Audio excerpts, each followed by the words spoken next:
सैयदना उमर फारूक रज़ी अल्लाह ताला ने जिस खातून के रोते बच्चों को देखा था,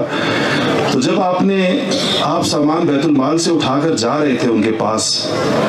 तो आपके गुलाम हज़रत असलम ने कहा कि अमीरुल मोमिनीन ये मुझे पकड़ा दें। आपकी कमर दोहरी हो रही थी आटे और खजूर और घी के बोझ की वजह से, जो बोरियां आपने उठाई थी अपने बैतुल माल से उस खातून तक पहुंचाने के लिए, जो मदीना से बाहर अपने बच्चों को हांडी के ऊपर पानी उबाल कर उनको बहलाने की कोशिश कर रही थी। तो उमर फारूक ने अजीब जवाब दिया। आप इससे उस खुदा तरसी और खुदा खौफी के आलम का अंदाज़ा लगाएं कि एक शख्स जिसकी फ़ौजें पूरी दुनिया के अंदर फतूहात पे फतूहात कर रही हैं, कोई हफ्ता ऐसा नहीं गुजर रहा जिसमें उनको दुनिया के किसी शहर या किसी मुल्क के फतह होने की खबर नहीं मिल रही। दुनिया के इतने ताकतवर तरीन इंसान जिसने कैसर और किसरा की बादशाहतों को जूते की नोक पे रख के उड़ा दिया, दुनिया की सुपर पावर्स को ख़त्म कर दिया, और इस वक्त वो एक बिला शिरकत गैर उन्हीं की फौजें पूरी दुनिया के अंदर फतूहात पे फतूहात कर रही हैं। लेकिन उस हुक्मरान और उस अमीरुल मोमिनीन की खुदा खौफी का आलम यह है कि जब असलम ने यह कहा, गुलाम ने यह कहा कि ये मेरी पुश्त पर लाद दे ताकि वहां तक मैं पहुंचाऊं, तो उसकी तरफ देखकर फरमाया कि असलम, क्या तुम इस बात की जमानत देते हो कि मेरा ये बोझ क़यामत के दिन भी तुम उठाओगे? मुझसे जो पासपोर्ट अल्लाह की तरफ से होगी उसके जवाब तुम दोगे, तब दुनिया के अंदर मेरा बोझ उठाओ। और अगर मुझे अपना बोझ क़यामत के दिन और अपने सवालात जो अल्लाह मुझसे करेगा मेरी जिम्मेदारियों के तबादले उसके जवाब अगर मैंने देने, तो फिर मुझे ये उठाने दो, मुझे अपना बोझ दुनिया में उठाने दो, ताकि आखिरत के अंदर मैं अल्लाह ताला के सामने उसका जवाब दे सकूं। इस खुदा खौफी की कैफियत वाले लोग आज हमारे यहाँ ओहदा और मनसब, हमारे अखलाक पर किस तरीके के साथ असरअंदाज होते हैं। आज हम फजर की नमाज के बाद एक मुख्तसर सी हदीस पढ़ते हैं। आज ही हम ये हदीस पढ़ रहे थे, आज फजर की नमाज के बाद। हज़रत अनस इब्न मालिक रज़ी अल्लाह ताला अन्हु हुज़ूर सल्लल्लाहु अलैहि वसल्लम के खादिम रहे, और उन्होंने खुद उनकी अपनी ज़बान से अल्फाज है कि ख़दमतु रसूलुल्लाह सल्लल्लाहु अलैहि वसल्लम 10 सिनीन, कि मैंने 10 साल नबी करीम सल्लल्लाहु अलैहि वसल्लम की खिदमत की, और जब मैंने खिदमत शुरू की तो मेरी उम्र 8 साल थी। तो इसका मतलब है कि 8 साल से लेकर 18 साल की उम्र। वो एक बड़ा वाक़या है, उनकी वालदा ने पेश किया था हुज़ूर की खिदमत में। मदीना में जब लोग आए थे, तो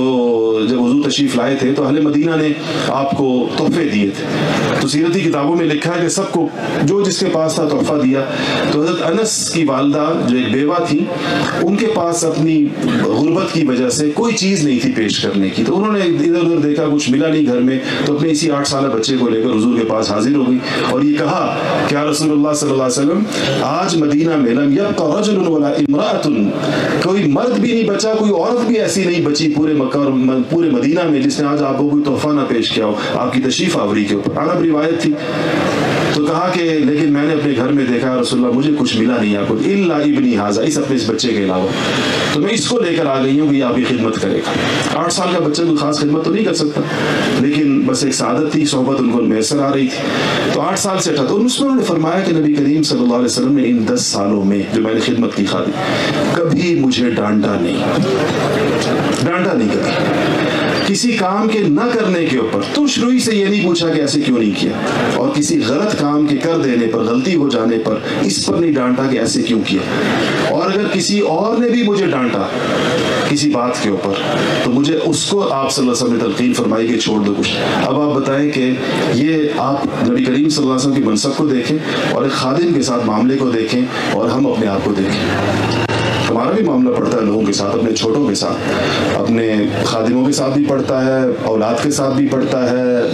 तलबा के साथ भी पड़ता है, सबॉर्डिनेट्स के साथ भी पड़ता है। लेकिन आप सोचें कि इसमें हमें, अगर हम ये सीरत को पढ़ें, तो हम कितना हर कदम पर ये सोचेंगे कि हमें अपने अखलाक दुरुस्त करने की ज़रूरत है। एक बड़ा ऊंचा मेयार हमारे सामने आ जाएगा, और हम इस सब के बावजूद, चूँकि हमें इसका अंदाज़ा नहीं हो पा रहा होता कि हमें अपने अखलाक में इन तब्दीलियों की ज़रूरत है। वो सीरत पढ़कर वो एक आईना इंसान के सामने आ जाता है कि अच्छा, मुझे तो सच्चाई के अंदर भी इस चीज़ की ज़रूरत है, मुझे तो तवाज़ो के अंदर इस चीज़ की ज़रूरत है, मुझे तो इसार के एतबार से इस चीज़ की ज़रूरत है, अमानत के एतबार से इस चीज़ की ज़रूरत है। तो जब इंसान को अपनी ज़रूरियात का एहसास हो जाता है, वहीं से उसकी इस्लाह का सफ़र शुरू होता है। वरना बाज़ औक़ात इंसान को इन सब चीज़ों के ना होते हुए एक उसको गलतफहमी, एक खुशफहमी लाहिक रहती है कि मैं तो इन चीज़ों में ठीक हूँ, दूसरों से बहुत बेहतर हूँ। क्योंकि नफ्स इंसानी की बनावट ऐसी है कि इंसान को अपने अयूब नहीं दिखाता, दूसरों के दिखाता है। اپنے عیوب سے ہمیشہ انسان کی آنکھیں بند رہتی ہیں، دوسروں میں انسان کو بہت سارے عیب نظر آتے ہیں، لیکن سیرت طیبہ کا مطالعہ انسان کی اس دیکھنے کی اس حس کو درست کر دیتا ہے۔ پھر انسان جب دوسروں کو دیکھتا ہے تو خوبیاں نظر آتی ہیں، آپ ٹٹولیں تو آپ کو برے سے برے آدمی میں اچھی خوبیاں نظر آئیں گی،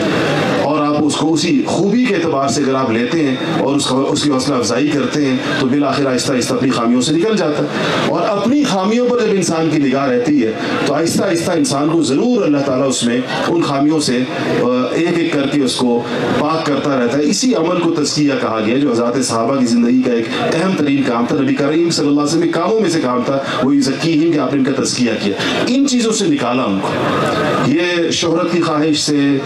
مال کی ناجائز خواہش سے، میں نے لفظ ناجائز ساتھ کہا ہے کہ جائز کے اندر کوئی حرج نہیں ہے، بلکہ اس میں بعض اچھی نیتیں بھی ہیں، صحابہ کی بڑی بڑی تجارتیں بھی ہیں، امت کی سطح پر ضروریات بھی ہیں، لیکن اس کی ایک ناجائز خواہش جس میں صرف انسان تعیشات اور عیش و عشرت کا دل دادا ہوتا ہے، اس سے اس کا باہر نکلنا اور اپنی بہت ہی ذاتی قسم کی زمین ذات کے گنبد میں اپنی زندگی گزار لینا، اپنے مفادات کے علاوہ دنیا میں کوئی اور کام نہ کرنا، ان چیزوں سے جو نکلنا،